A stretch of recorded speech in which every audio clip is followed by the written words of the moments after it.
Israeli officials have told so many lies since October the 7th with so little pushback from the media that it's hard to keep up. So here from Zeteo is the first in a new segment we're calling Debunked. The top 7 lies about Gaza debunked. Lie number 1. There was already a ceasefire on October the 6th and Hamas broke it.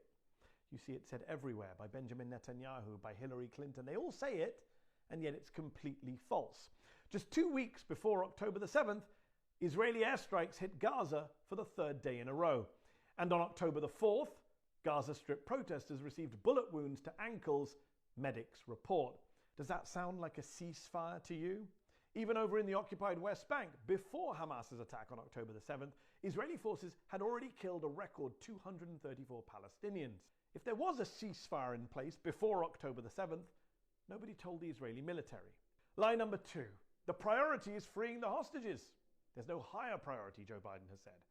And yet, last month, Israel's finance minister said bringing home the hostages is not the top priority. Hamas must be defeated, he said. Wittingly or unwittingly, the Israeli military has actually killed more Israeli hostages than its soldiers have rescued.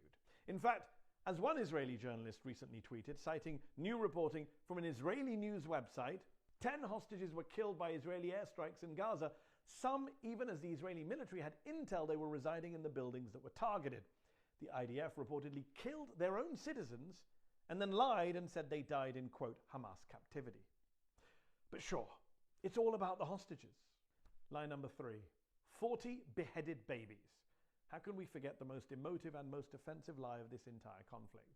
A lie that went viral and was repeated by the President of the United States, who falsely said he saw pictures of beheaded babies, even though there weren't any.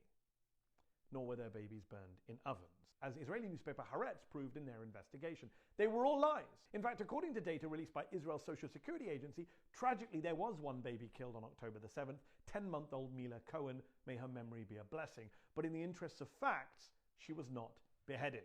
Now, one baby killed is one baby too many, a tragedy, a crime. But 40 beheaded babies is just a cynical, reckless, repulsive lie that was then used to justify the killing of hundreds of Palestinian babies. Lie number 4, there was a Hamas base underneath the Al-Shifa hospital. Remember this video from the Israeli military claiming Hamas's main headquarters were under the hospital? Wow, an underground lair straight out of a Bond movie. To this day, we have yet to see any evidence of such a headquarters under Al-Shifa. Sure, as the AP has reported, the Israelis found a pair of metal cots in a room fashioned from rusty white tile. They appeared to be out of use.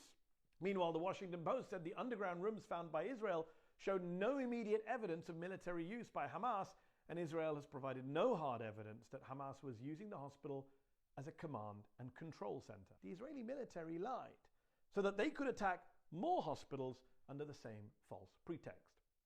Lie number 5, you can't trust the Hamas health ministry.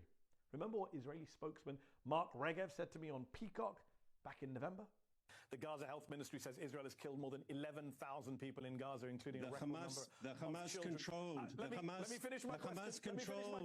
No, but you can't say that.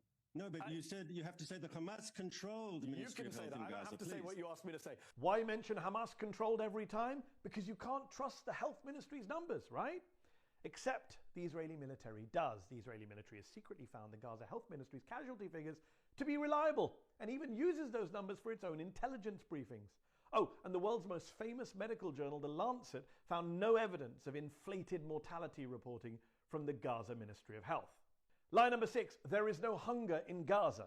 That is an exact quote from an Israeli defense official.